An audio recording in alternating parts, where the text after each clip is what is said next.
Thank you very much. Good morning, ladies and gentlemen. Thank you for the opportunity to contribute to the discussion of the key commodity trends today. Previous speakers touched upon some trends like copper intensity in electric vehicles and demand for some metals in electric vehicles, and I would like to develop this topic. I think it fits very nicely with previous discussion.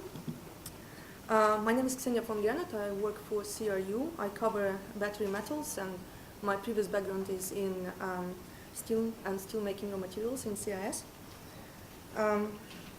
It's a very broad topic, electric vehicles or new energy vehicles, as some refer to them. And it's a challenge to summarize it into several minutes presentation, but I will try.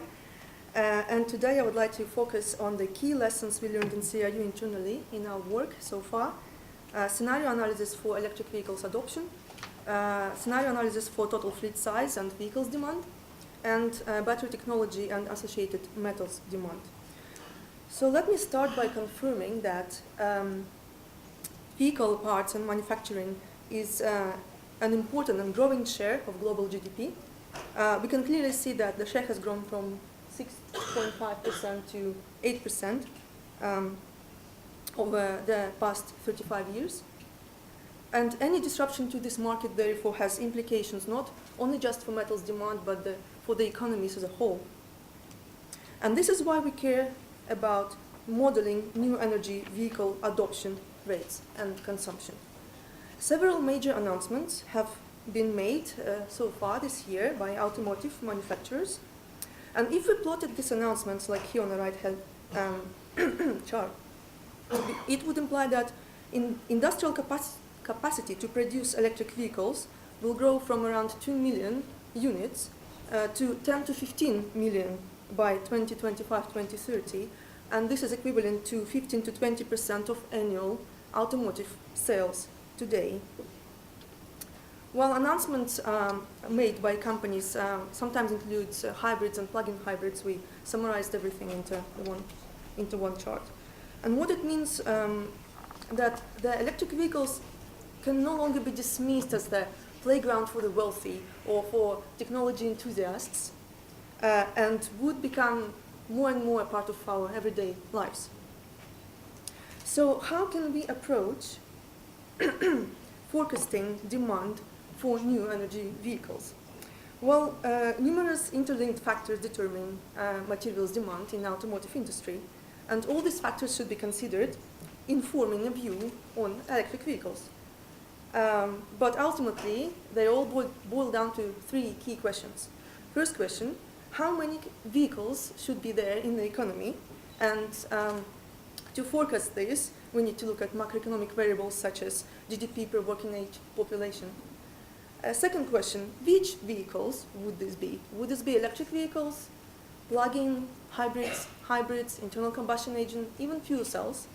And here we need to look at how affordable these vehicles are, these technologies are for a general consumer, and look at policy factors and such concepts as total cost of ownership.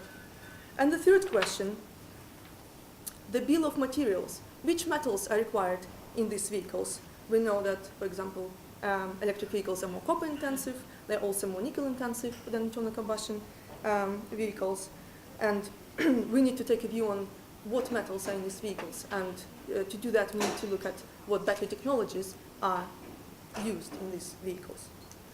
So the adoption of new energy vehicles so far is mainly driven by policy and subsidy schemes, but we do expect that going forward consumer choice will increasingly become the main driving factor. As an example, here I've plotted comparisons of the total cost of ownership for an average petrol vehicle and battery electric vehicle in China in real terms. These costs are modeled based on average vehicle life of 8 years and about 20,000 kilometers traveled annually.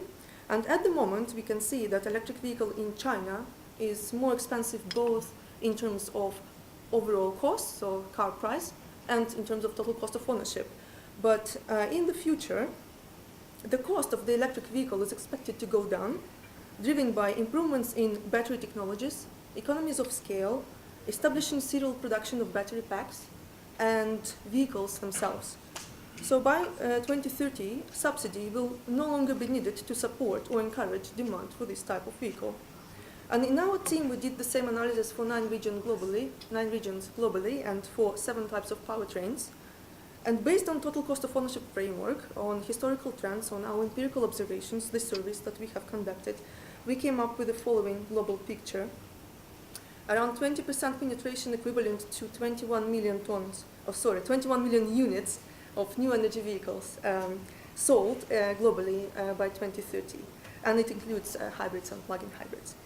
And this number is for light vehicles only. We are currently doing similar analysis for heavy vehicles and for buses. And it may seem conservative to some industry observers or overly optimistic to others, but the point here I would like to highlight is that even several millions of new electric vehicles sold annually from 2017 onwards, it already has material implication for metal demand, which some of the previous speakers have shown, and which will be in my later slides. So having established our base case view, let's see what changes our view and what some key factors that may affect total vehicles demand. And the next couple of slides demonstrate the examples of the scenario analysis and sensitivity checks we have performed. For example, we asked the question, what if the average vehicle life in Europe increases? And this slide is an illustration. If cars in a particular region serve longer, replacement demand decreases, so it will reduce overall annual sales of vehicles. The second example is Crew ran automotive preferences survey among our subscribers a couple of weeks ago, and 30% of respondents responded positively to such trend as car sharing. And we did a very bold assumption and assumed just that the whole Europe is our audience and will behave as our audience. So, and it is not very realistic generalization to make, but just for illustration purposes, it provides interesting insight. So overall, increasing car sharing could reduce overall vehicles fleet, as shown on the right-hand chart. And on the other hand, it could also support adoption of electric vehicles because of lower operating and maintenance costs for these vehicles. And the third example, here my colleagues asked the question, what if all global road transportation goes electric? How will it affect global primary energy needs and split? In this very dramatic scenario, also not very realistic, the share of electricity in total primary energy demand increases significantly. And what a scenario like this, or general trend of adopting electric vehicles, does for infrastructure and metals, well, the effect of the electrification of mobility to each of these segments, fuels, generation, infrastructure, storage, is a subject of research on its own. In this presentation, I would like to focus on energy storage bit, so energy storage metals requirement for electric vehicles. And this slide provides a snapshot of cathode active materials currently used in electric vehicles. So for those who are not familiar with the abbreviations, letters stand for metals names. NCA is nickel, cobalt, aluminium. NMC is nickel, manganese, cobalt. LMO is lithium manganese oxide, and LFP is lithium iron phosphate. And only numbers stand for the parts of metal in active cathode material. So 333 is 3 parts nickel, 3 parts manganese, 3 parts cobalt. On the horizontal axis, the width is indicates the mass of active cathode material per unit of energy stored in battery. So the wider it is, the column, the more material you will need in cathode. And the vertical axis indicates the cost share in active cathode material in dollars, again, per unit of energy. And it is calculated based on 2017 average metals prices published by CRU. And we can see here what kind of choices an automotive manufacturer has when it produces electric vehicle. The choices between the cost and the performance of active cathode material. NCA, for example, nickel, cobalt, aluminium, is the material, the cathode of choice for Panasonic batteries, which are used in Tesla cars. NMC type of cathode used in other electric vehicles, and we can see how this chemistry progresses from more cobalt intensive to less cobalt intensive. H11 is the newest chemistry, which is currently being tested. It's not yet in mass production. Last two types, LMO and LFP, they are cheaper than others, but they are also heavier. So, those are two types that are gradually being phased out of electric powertrains, and LFP is the type that is mostly used in electric buses in China. So the takeaway here is that when looking at the metals requirements in electric vehicles, one needs to take a view on what would be the prevailing battery technology used in the vehicles. An overall increasing share of new energy vehicles in total demand is a positive story for most metals used in batteries and in other parts.